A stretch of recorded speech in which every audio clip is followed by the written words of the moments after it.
oknum ataupun pihak-pihak pemerintah, termasuk pihak kepolisian, mungkin bisa menertibkan rentenir-rentenir seperti ini, yang prakteknya jauh lebih tidak terhormat daripada kami yang notabene yang sudah berdiri, sudah melayani anggota masyarakat. Sampai hari ini KSP Pancur Kasih sudah berusia 37 tahun. Sekarang memasuki usia 38 tahun. Bahkan ada koperasi lain lagi yang lebih tua daripada kami. Namun sekali lagi seperti yang tadi saya sampaikan, kami setelah besar seperti ini, tanpa ada pembinaan, tanpa ada sosialisasi, ternyata kami diduga adanya pelanggaran-pelanggaran sebagaimana yang sudah saya sampaikan. Demikian, Pak.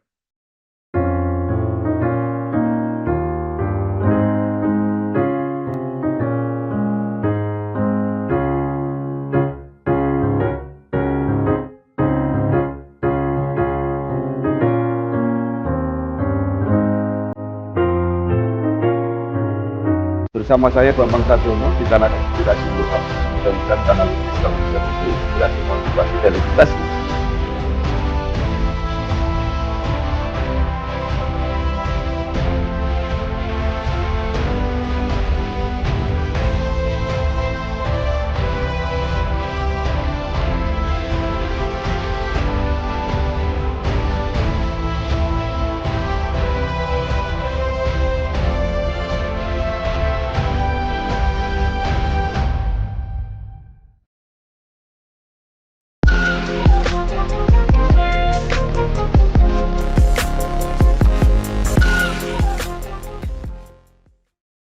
Assalamualaikum warahmatullahi wabarakatuh. Salam sejahtera untuk kita semua. Bersama saya Bambang Sadiono di kanal Inspirasi untuk Bangsa. Mudah-mudahan kanal ini selalu bisa memberi inspirasi, motivasi, dan edukasi. Kami sedang mempersiapkan beberapa video wawancara untuk memotret keadaan koperasi di Indonesia yang diharapkan menjadi tulang punggung perekonomian bangsa. Saat ini saya sudah bersama dengan salah seorang tokoh koperasi, yaitu Bapak Martono SEMM. Beliau adalah Ketua Koperasi Simpan Pinjam Kredit Union Pancur Kasih. Apa kabar Pak Martono? Alhamdulillah baik Pak Bambang. Ya, Pak Martono ini menjadi Ketua KSP Kredit Union Pancur Kasih periode 2022 sampai 2026.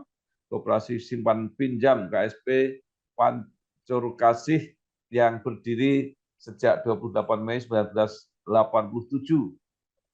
Saat ini mempunyai 55 kantor pelayanan dan 4 kantor pelayanan khas yang tersebar di kabupaten kota di Kalimantan Barat.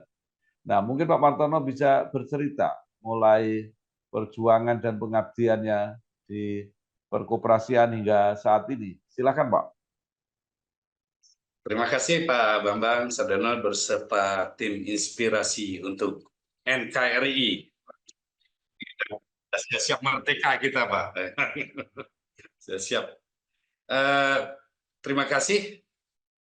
Sebelumnya kami sampaikan kepada tim inspirasi yang sudah mempercayakan saya selaku ketua pengurus ya KSP CU Pancur Kasih yang diperkenankan untuk sharing bersama dengan Pak Bambang Sadiono beserta tim dalam inspirasi untuk bangsa. Betul apa yang disampaikan Bapak tadi bahwa KSP CU Pancur Kasih ini berdiri sejak tanggal 28 Mei 1987. Tadi sudah disampaikan bahwa kami memiliki 55 kantor tempat pelayanan atau yang kita kenal istilah lainnya kantor cabang. Nah, kemudian kami juga memiliki baru 2 minggu yang lalu Pak Bambang kami ada menambahkan 4 lagi TPK atau tempat pelayanan khas kami dari 4 menjadi 8 sekarang atau kantor cabang pembantu ya. Nah, yang tersebar di Kalimantan Barat. Sekalipun kami sejak 2022 yang lalu sudah memiliki izin primer nasional, Pak. Jadi memiliki izin dari kementerian langsung. Oleh karena itu, peluang-peluang yang ada di hadapan KSP Cipancurkasi ini diperkenankan untuk melakukan studi kelayakan di seluruh Nusantara ini. Demikian informasi awal, Pak.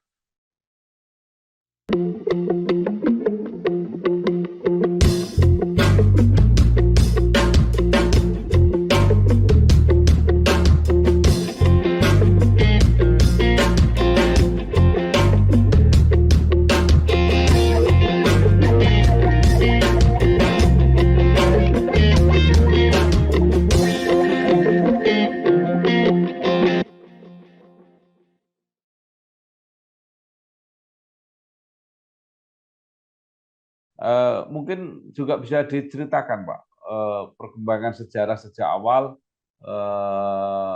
KSP CU Pancurkasi ini sampai saat ini. Monggo silakan, Pak. Baik, terima kasih Pak Bambang. Jadi saya mungkin memulai menceritakannya dari pribadi saya dulu, Pak. Ya, puji Tuhan, Pak, saya telah menyelesaikan studi Strata 2 ya, di Fakultas Ekonomi dan Bisnis, Program Studi Manajemen, Universitas Tanjung Pura Pontianak. Saya mengawali aktivitas di perkoperasian sebagai volunteer ya di Gerakan Koperasi Kredit Indonesia atau yang kita kenal dengan istilah GKKI, yaitu melalui Kredit Union Pancurkasi. Saya pada saat itu sebagai kelompok inti atau yang kami singkat sebagai POKTI, bidang pendidikan dan pelatihan atau diklat di tempat pelayanan Bengkayang.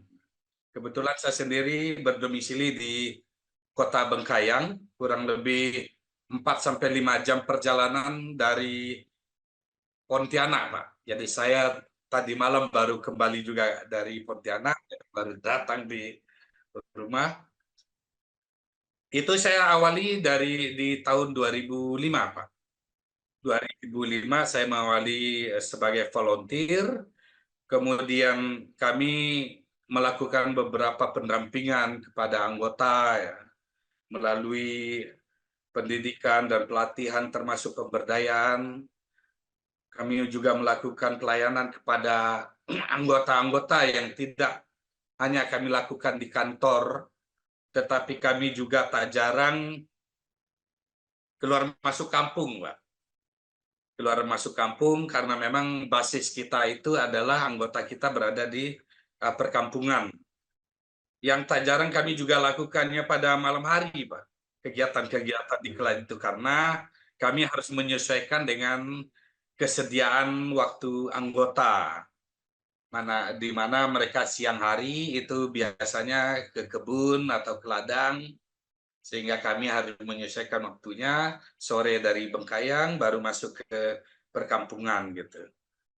Sehingga pada tahun 2018 saya diminta oleh rekan-rekan kelompok inti untuk maju sebagai calon pengurus pada bulan Februari 2018. Puji Tuhan, Pak, saya dipercayakan oleh anggota yang pada saat itu 185.000 orang ya 2018. Itu sebagai pengurus KSP CU Pancurkasi. Kemudian saya juga dipercayakan sebagai wakil ketua 1 bidang diklat untuk periode 2018 sampai dengan 2022. Nah, itu jabatan pertama saya sebagai pengurus. Kemudian saya juga masih diminta oleh rekan-rekan untuk mencalonkan diri sebagai calon pengurus kembali untuk periode 2022 sampai dengan 2026. Sekali lagi puji Tuhan, saya diberi kepercayaan oleh 213.000 orang ya, sebagai ketua pengurus ya. Sebagai ketua pengurus untuk periode 2022 sampai dengan 2026. Tidak hanya sampai di kepengurusan di KSP Ciu Pancur Kasih, di tahun 2022 juga saya dipercayakan oleh rekan-rekan untuk mewakili KSP Ciu Pancur Kasih sebagai pengurus di sekunder, Pak, yaitu Pusat Koperasi Kredit Union Borneo atau Puskop Borneo. Itu sebagai wakil ketua untuk periode 2022 sampai dengan 2026. Namun kami baru 3 hari yang lalu, Pak Bambang beserta tim sedang berduka ya. Sedang berduka karena kehilangan ketua pengurus Puskop Ciu Borneo kami. Jadi baru kemarin yang sedianya kami, sebagaimana yang saya sampaikan ke Bapak sebelumnya, bahwa di hari Senin sampai hari Rabu itu kami melaksanakan monitoring dan evaluasi di Puskop Ciu Borneo. Namun Tuhan berkehendak lain, pada hari Minggu, ketua kami almarhum Bapak Insinyur Marsianus Sarip itu dipanggil oleh Tuhan Yang Maha Kuasa, sehingga kegiatan kami yang sedianya itu melaksanakan monep, jadi kami beralih berduka, Pak. Jadi kami berduka 3 hari kami berada di rumah duka bersama Pak Ketua almarhum Pak Ketua kami, dan baru selesai pemakaman kemarin siang. Selesai pemakaman, saya sore kemarin baru kembali ke Bengkayang. Demikian, Pak.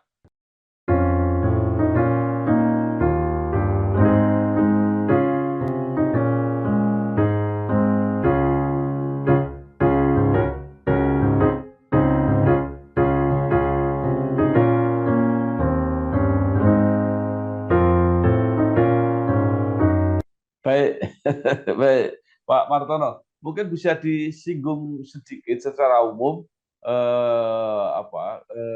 kredit union ini, karena ini kan berkembang terutama di Kalimantan ini luar biasa. Ini asal mulanya seperti apa sebenarnya?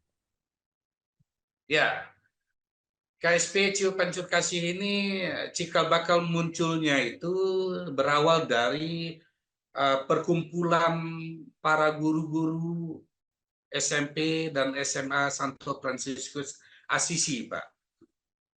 Yang mana pada awalnya kami berada di dalam satu naungan Yayasan Karya Sosial Pancur Kasih. EKSPK itu membuat beberapa unit usaha, Pak. Di tahun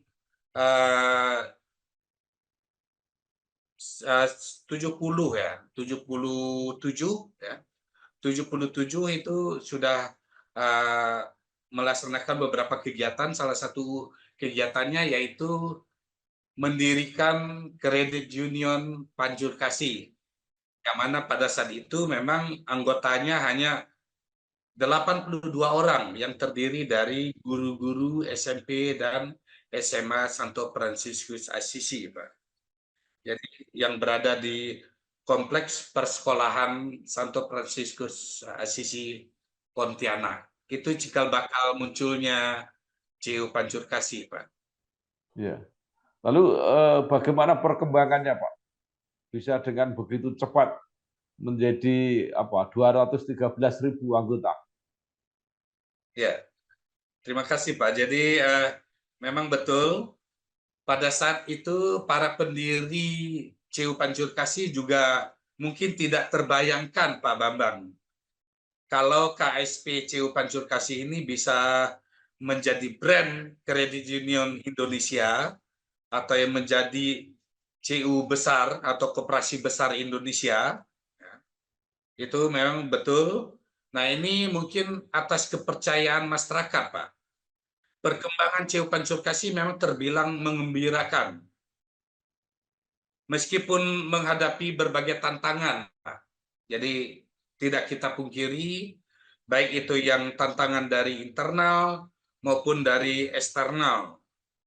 Namun dengan usaha keras kami selaku pengelola yang diberi kepercayaan oleh masyarakat, kami bekerja keras untuk tetap menjaga nama baik lembaga, terutama yang terpenting yaitu kebersamaan dalam tim, yaitu pengurus, pengawas, penasehat, maupun manajemen atau pengelola, beserta seluruh anggota, yang mana kami selalu menyampaikan bahwa ketika ada persoalan, kami akan duduk bersama untuk membicarakannya secara penuh kasih, penuh cinta, serta mendapatkan kesepakatan bersama.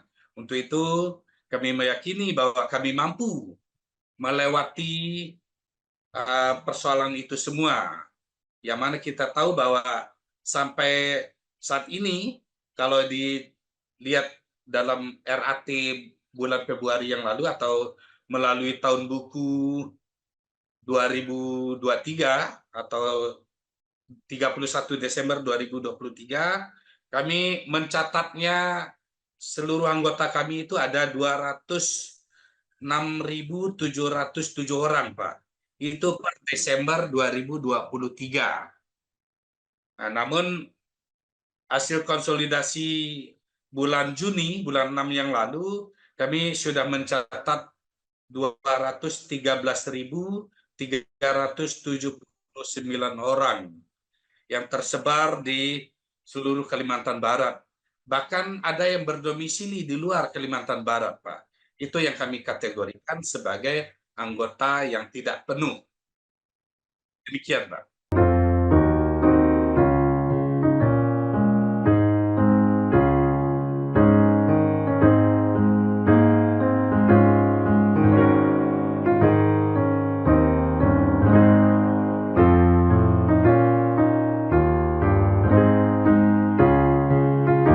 Ya, baik. Namanya KSP, tapi apakah bidang usahanya hanya simpan pinjam saja atau juga bidang-bidang yang lain? Sampai hari ini kami masih taat azas, Pak Bambang. Jadi kami hanya diberi izin oleh pemerintah itu core bisnis kami, yaitu sebagai simpan dan pinjam. Oleh karena itu bahwa kami memang sampai hari ini hanya menjalankan bisnis simpan dan pinjam. Namun dengan demikian, melalui gerakan kredit union, sesungguhnya kami tidak hanya memiliki misi bisnis, Pak. Tidak hanya memiliki bisnis misi ekonomi, tapi kami juga memiliki misi sosial. Oleh karena itu, bahwa keberadaan kami sesungguhnya mengemban dua misi, misi ekonomi dan misi bisnis. Bisnisnya di mana? Ya, memastikan bahwa ya misi bisnis dan ekonomi itu memastikan bahwa lembaga ini harus survive dan tetap mampu bertahan dengan kesehatan-kesehatan yang dimilikinya, Pak. Tapi dari sisi misi sosialnya, kami memastikan bahwa seluruh anggota kami itu mampu memahami apa yang belum dipahami, mengetahui apa yang belum diketahuinya, melalui diklat dan pemberdayaan yang kami laksanakan, Pak. Sekali lagi bahwa kami sudah ada 55 TP atau KC yang berada di 13 kabupaten atau kota yang ada di Kalimantan Barat. Ya. Yang mana setiap KC atau TP-nya itu sendiri, Pak, itu melayani anggota mulai dari 1.500 anggota sampai dengan ada TP grade A itu antara 8.000 sampai 10.000 anggota satu KC atau satu layanan, Pak. Jadi sampai saat ini memang KSP CU Pancur Kasih sekali lagi masih konsisten mengelola usaha utamanya, yaitu KSP CU Pancur Kasih dengan usaha utamanya yaitu simpan dan pinjam, sehingga belum, ya, kami sampai hari ini memang belum merealisasikan unit-unit usaha sektor real, sekalipun sudah dalam program kerja, kami akan melihat spin out yang sudah kami rancang supaya kami tahun ini tim sudah bekerja. Kami sudah coba melihat spin out atau spin off, ya, spin off atau spin out itu kami sudah merancangnya tahun ini, Pak. Mudah-mudahan tahun depan sektor real atau spin off dari KSP CU Pancurkasi ini bisa kita realisasikan. Namun ini tentu melalui kajian-kajian, karena ini harus merupakan lembaga tersendiri, Pak, bukan bagian dari lembaga koperasi simpan pinjam CU Pancurkasi. Dia harus memiliki lembaga sendiri spin off-nya nanti. Nah, ini yang menjadi rencana kami ke depannya agar dapat membangun ekosistem di CU Pancurkasi, ya, yang mengelola sampai sekarang, ya. Kalau di tahun buku 2023 itu kami mencatat aset kami itu 3,2 triliun. Tetapi kalau berdasarkan data per Juni kemarin, itu kami sudah mencatat aset kami kurang lebih 3,4 triliun, Pak. Nah, dengan penyaluran pinjaman yang kami sampaikan kepada anggota itu berkisar antara, ya, sekitar 2,3 triliun, Pak, itu pinjaman. Jadi uang yang ada tadi 3,4 triliun itu atau 3,2 triliun 2023 itu 2,3 triliunnya itu uang ada di anggota, Pak, tidak ada di tempat kami. Jadi itu dalam bentuk pinjaman gitu. Sehingga atau kalau kita presentasikan ya sekitar 79%, Pak, dari aset yang ada itu kami kembalikan lagi dalam bentuk pinjaman pada anggota. Apakah dalam bentuk pinjaman modal kerja atau bentuk investasi maupun atau produksi maupun konsumsi. Dengan konsep yang kami catat tahun 2023, Pak, total omset kami itu berkisar antara, ya, sekitar 243 miliar, Pak. Itu total omset yang kami terima per 31 Desember 2023, Pak.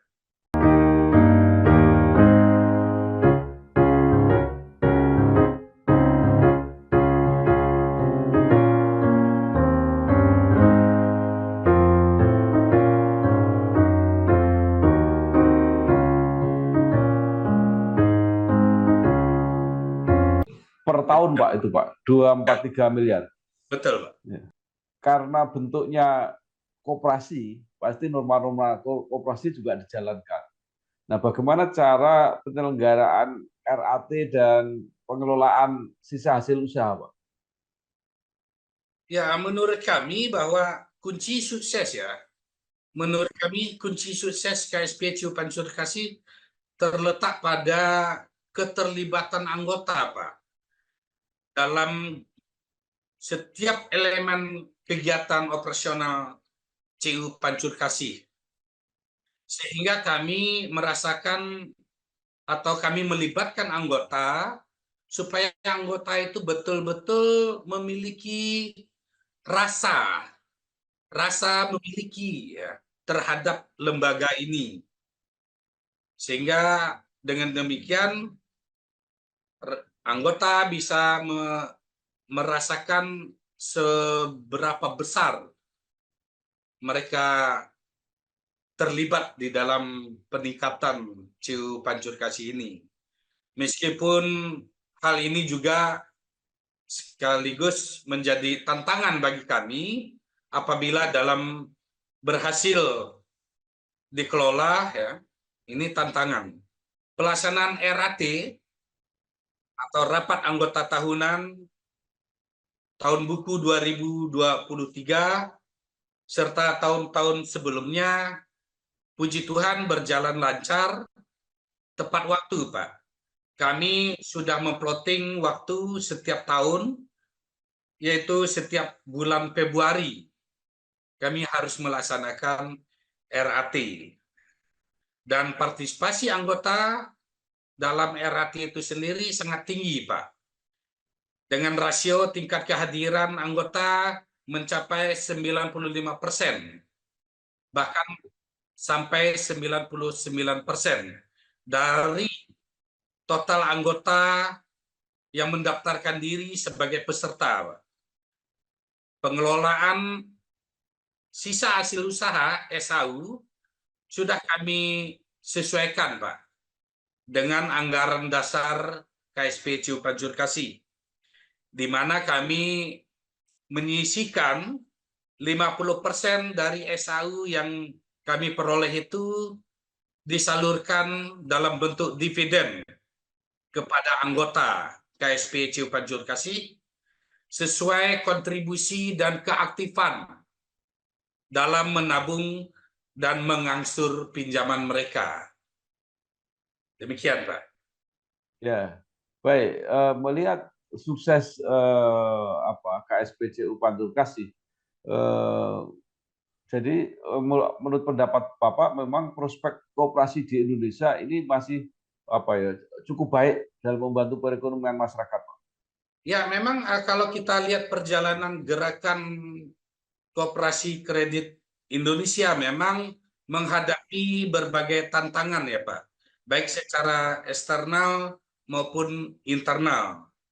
Namun secara khusus gerakan kredit union di Kalbar ini secara terus-menerus menunjukkan eksistensinya, Pak.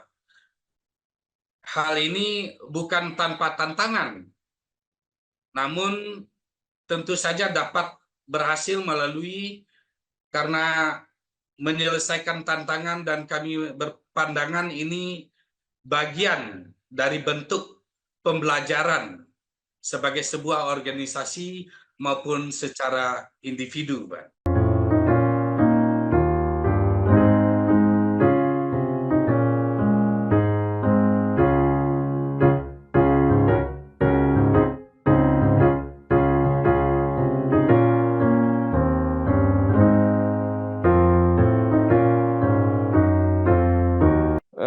Menurut Bapak, bagaimana peran pemerintah di dalam membina atau memberikan fasilitas koperasi yang di dalam Undang-Undang Dasar itu disebut pilar ekonomi utama lah, kira-kira seperti itu? Ya, kami menyadari bahwa kontribusi terbilang sangat kecil ya, Pak. Terdapat kalau kita lihat ya dari terhadap PDB kita tahun 2020 dan 2021, koperasi sesungguhnya telah berkontribusi 6,2% dari PDB Indonesia, Pak. Hal ini tentu saja tidak terlepas dari peran koperasi yang tidak lebih hanya sebagai pelengkap ya. Menurut kami, koperasi kurang begitu populer dalam mengelola bisnis yang memberikan kontribusi besar terhadap perekonomian. Kalau kita lihat seperti 10 sektor yang berkontribusi ya, sekitar 84,6% dari PDB Indonesia 2023. Nah, ini bisa kita lihat di data box ya, ini ada di pengelolaan terbesar sektor utama penopang ekonomi Indonesia pada 2023. Nah, ini berdasarkan pengamatan kami, koperasi saat ini lebih banyak bergerak di sektor keuangan, yaitu simpan dan pinjam.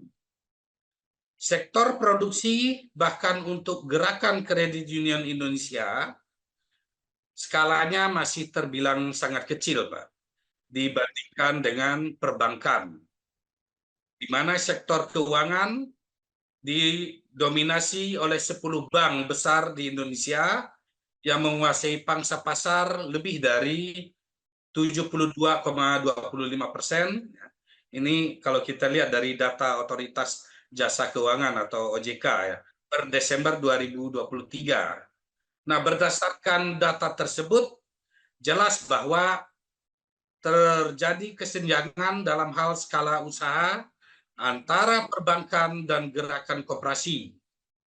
Sehingga dari segi kontribusi dan perhatian dari regulator atau pemerintah jelas akan berbeda.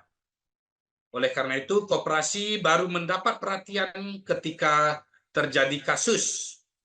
Sehingga orang baru mengenal istilahnya. Setelah ada gejolak ini, orang baru mengenal koperasi.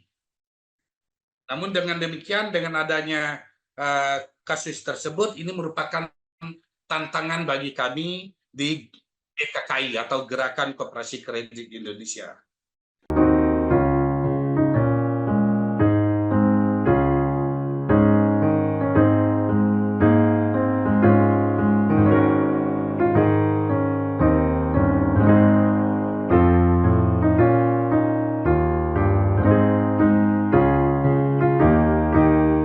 Ya, baik Pak Martono.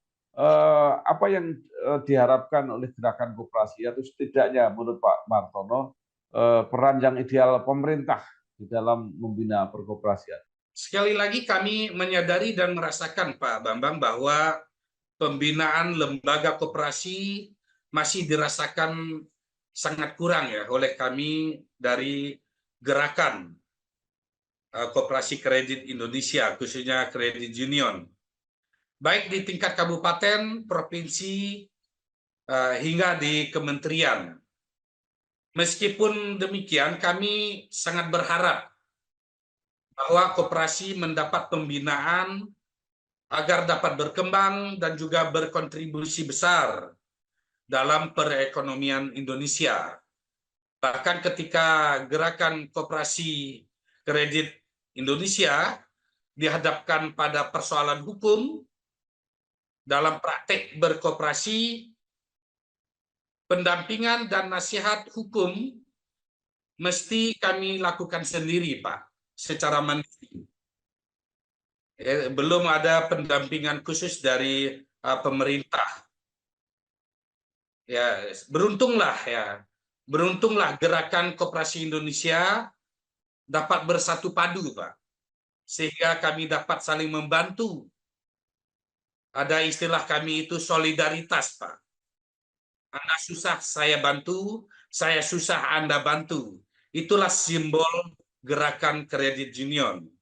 Kami menyadari bahwa dalam berkoperasi, kami perlu bimbingan dan pembinaan, terutama dalam hal operasional, sehingga tidak sekonyong-konyong setelah kami besar seperti ini, diduga melakukan pelanggaran atau bertentangan dengan praktek undang-undang yang lainnya.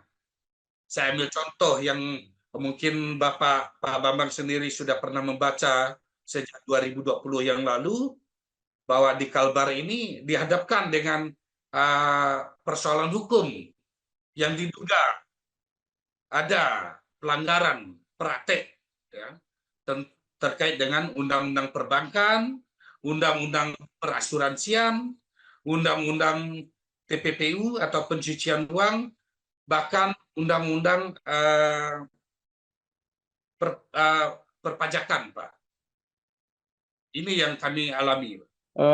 Juga sering ada pendapat atau mungkin kesalahpahaman bahwa ada juga usaha-usaha perkreditan kalau di masyarakat dikenal sebagai rentenir, tapi menggunakan nama koperasi. Nah, kalau seperti itu, bagaimana pendapat Pak Martono? Benar, Pak. Jadi kalau kita melihat di fenomena akhir-akhir ini memang maraknya kegiatan-kegiatan rentenir tersebut ya. Praktek kredit rentenir memang tidak dapat dihindari, Pak. Hal ini tentu saja disebabkan oleh adanya peluang di pangsa pasar ya, yang mana terbuka lebar dan juga akses terhadap keuangan yang mudah, tentu ini masih dirasakan kurang ya, dirasakan kurang terutama dalam skala ultra mikro, Pak. Di mana kita tahu bahwa kurang dari 1 juta ya ini. Berdasarkan hasil survei, kalau kita lihat dari katadata.co.id tahun 2023, indeks literasi keuangan di Indonesia itu mencapai 69,7 poin, Pak. Ini skala dari 1 sampai 100.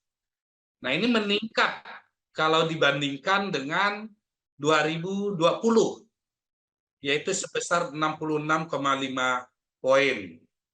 Dengan demikian, jelas bahwa hal ini dapat dimanfaatkan oleh rentenir dalam menyalurkan kredit selagi masih terjadi kesepakatan antara rentenir berkedok apakah koperasi atau nama lain dengan calon nasabah atau spekulannya karena kesenjangan sosial tadi itu, maka praktek ini akan ada, Pak.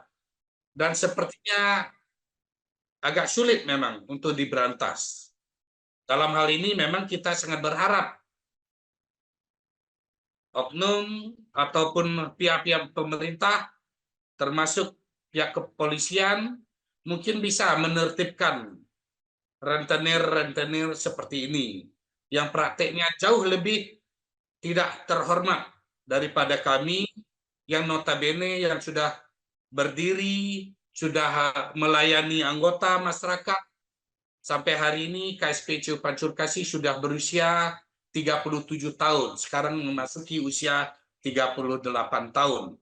Bahkan ada koperasi lain lagi yang lebih tua daripada kami. Namun sekali lagi seperti yang tadi saya sampaikan, kami setelah besar seperti ini, tanpa ada pembinaan, tanpa ada sosialisasi, ternyata kami diduga adanya pelanggaran-pelanggaran sebagaimana yang sudah saya sampaikan. Demikian, Pak.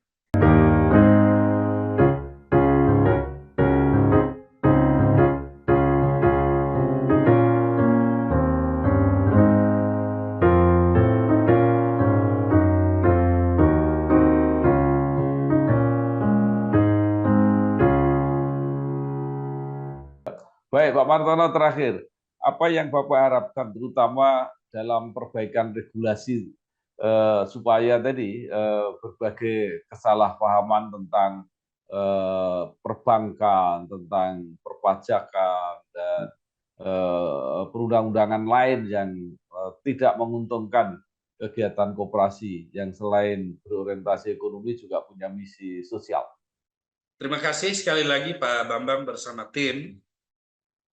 Sebagai insan koperasi, kami berharap Pak, bahwa pembinaan dan pendampingan dari pemerintah dapat secara terus-menerus ditingkatkan, terutama perannya dalam membina dan mengembangkan sumber daya manusia. Dalam hal ini khusus insan koperasi. Di tengah perkembangan teknologi ya, yang kami lihat ini cukup masif, ya, harus kita sesuaikan. Hal ini tentu kami rasakan ya, sebagai tindakan preventif atau pencegahan dari pihak pemerintah. Pembinaan juga semestinya dilakukan secara komprehensif dan berkelanjutan. Bukan sekedar, proyek berkala.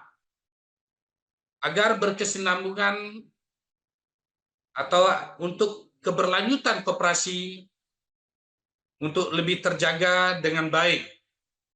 Karena citra koperasi di mata masyarakat saat ini ya sepertinya memang kurang begitu baik dan terkesan skeptis. Bahkan koperasi dianggap sebagai lembaga yang kuno. Sehubungan dengan kabinet pemerintahan yang baru, kami selaku aktivis atau penggiat Gerakan Koperasi Kredit Indonesia atau GKKI sangat berharap pemerintah untuk dapat lebih fokus dalam pendampingan, pembinaan, termasuk perhatiannya kepada koperasi. Ini sebagaimana yang tertuang dalam amanat pasal 33 Undang-Undang Dasar 1945, perekonomian disusun sebagai usaha bersama berdasar atas azas kekeluargaan. Kemudian cabang-cabang produksi yang penting bagi negara dan yang menguasai hajat hidup orang banyak dikuasai oleh negara. Bumi dan air dan kekayaan alam yang terkandung di dalamnya dikuasai oleh negara dan dipergunakan untuk sebesar-besarnya kemakmuran rakyat. Dalam amandemennya, perekonomian nasional diselenggarakan berdasar atas demokrasi, ekonomi dengan prinsip kebersamaan, efisiensi, berkeadilan, berkelanjutan, berwawasan lingkungan, kemandirian, serta menjaga keseimbangan kemajuan dan kesatuan ekonomi nasional. Kemudian yang terakhir, ketentuan lebih lanjut mengenai pelaksanaan pasal ini diatur dalam undang-undang. Ini sudah jelas pasal 33. Oleh karena itu, kalau kita lihat dari tujuan berkoperasi, Pak Bambang, dalam Undang-Undang Nomor 25 Tahun 1992, Pasal 3, itu koperasi itu memiliki tujuan. Yang pertama, kesejahteraan anggota, ini tujuan khusus. Kemudian kesejahteraan masyarakat, ini tujuan umum. Dan yang ketiga, membangun tatanan perekonomian nasional. Dalam konferensi ekonomi, kalau kita kembali ke belakang, Yogyakarta 6 Mei 1946, yang dipimpin oleh Menteri Kemakmuran saat itu, Bapak Insinyur Darmawan Mangunkusumo, dengan agenda menyamakan persepsi dan meraih kesepakatan dalam menanggulangi masalah perekonomian.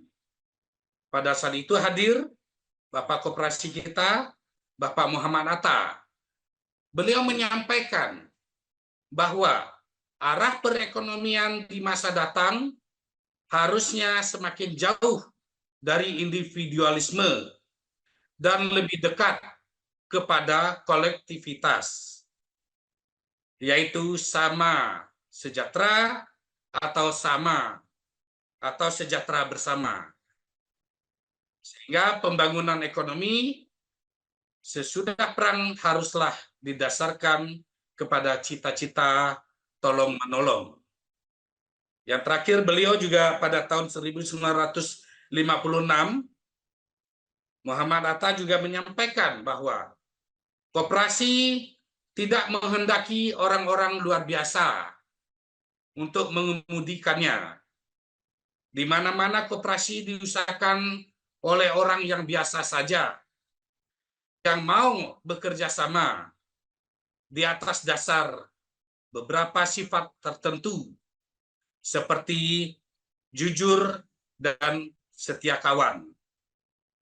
Semoga sekali lagi harapan kami dari GKKI dalam kabinet baru yang akan datang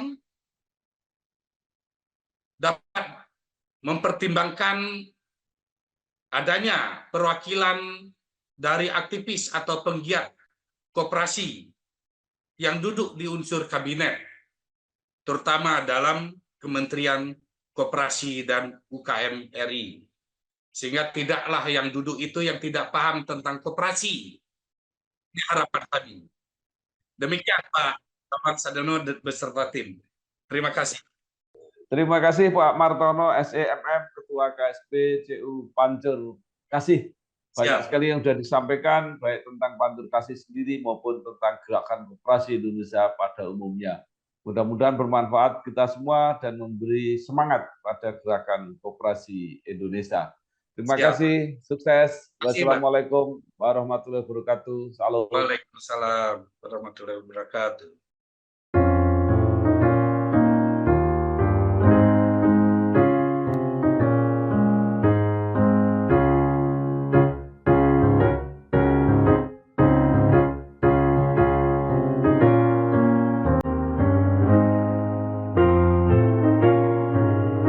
Bersama saya Bambang Sadiono di kanal Inspirasi Global. Mudah-mudahan kanal ini bisa menjadi inspirasi motivasi dan edukasi